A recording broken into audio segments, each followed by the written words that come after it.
ways of making you talk. Now, your character gets about 100 points in the boyfriend stakes for the place he takes Jennifer on a date. Right. What would be your idea of a romantic night out?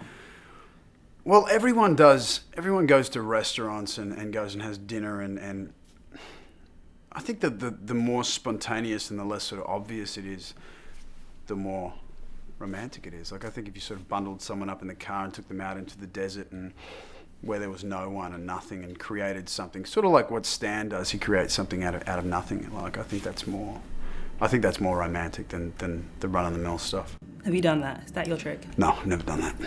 I'm thinking about doing it though. I miss my old ass. Look, it doesn't look exactly like that, but it's held up. That's a nice ass. Now, a lot is made of the famous J-Lo behind. You got closer than most.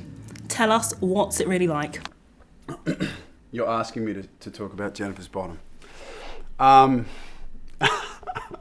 don't know what to tell you. She's a fine young woman. I'm not going to talk. I'm not going to talk about a bottom. Oh, you had no idea, huh? We're supposed to date for a year or two, then we'd get married, and then we'd have kids.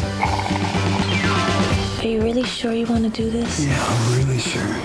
Now, I've got to ask you, what is in the water in Australia? Because you guys are hitting Hollywood left, right and centre. Yeah, there's a lot of us there, isn't there?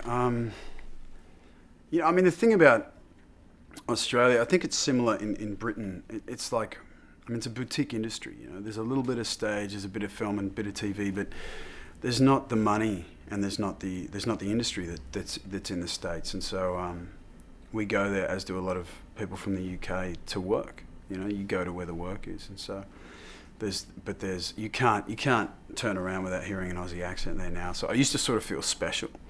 I've lived there for a while. I used to be like, yeah, you know, I'd say and people would go, oh, you're Australian, and now they're like, oh, you're Australian. You did it though without Home and Away and Neighbours. Impressive. I did. Yeah, I did. They wouldn't have me. I'm sure they would. They might now.